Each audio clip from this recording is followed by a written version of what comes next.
Alors, Inspire est une communauté de soutien par les médecins. C'est organisé par le secteur thérapeutique. C'est une organisation qui a 7 ans depuis ce mois. Il y a 200 communautés, 200 groupes spécifiques par pathologie. Nous travaillons avec des groupes de patients au niveau national, ce qui nous donne beaucoup de crédibilité et de légitimité. Nous avons des membres pas uniquement aux États-Unis, nous sommes présents dans le monde entier et notre trafic a beaucoup augmenté, notamment par des découvertes de patients qui eux-mêmes ont créé. C'est un espèce de cercle vertueux. Il y a 3 800 000 posts qui ont été affichés sur le site. Le caractère exceptionnel d'Inspire aux États-Unis, c'est que le partenariat avec les groupes de défense des patients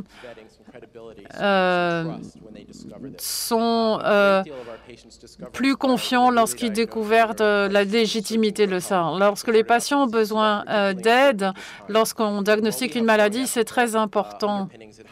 Et nous avons un comité d'éthique qui leur inspire aussi grande confiance.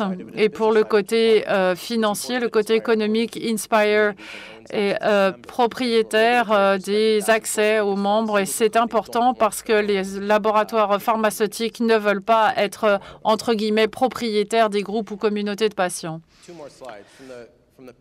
Du point de vue du patient, voici à quoi ressemble Inspire. Goldie 111 a rejoint Inspire et cela lui permet de lire des contenus, d'avoir accès à des blogs, de se créer des réseaux d'amis.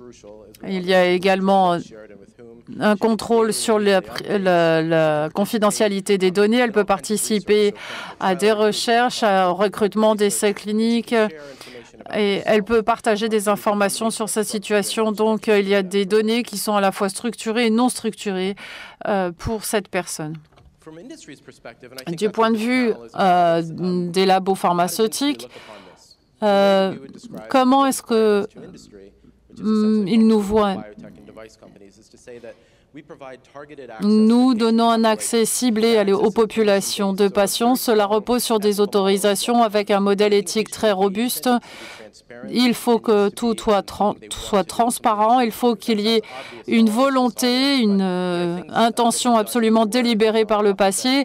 Je sais que par le passé, les recommandations n'ont pas toujours été suivies. Donc, il est important que l'invitation pour un essai clinique vient de Inspire et ne vient pas du labo et que le patient ne pense pas qu'on a vendu les listes de patients. Il y a une identification très précise et on sait exactement ce qu'il y a sur les sites en cours. Donc, on a, par exemple, des profils de population que l'on peut également déterminer, notamment en ce qui concerne la notoriété des marques. Il y a aussi le recrutement des essais. Nous avons des fondations qui travaillent également avec nous. On fait donc du recrutement pour les essais cliniques, on fait de la recherche de marché pour étudier la qualité de vie des patients et puis on fait aussi des études sur la notoriété des marques pour certains médicaments.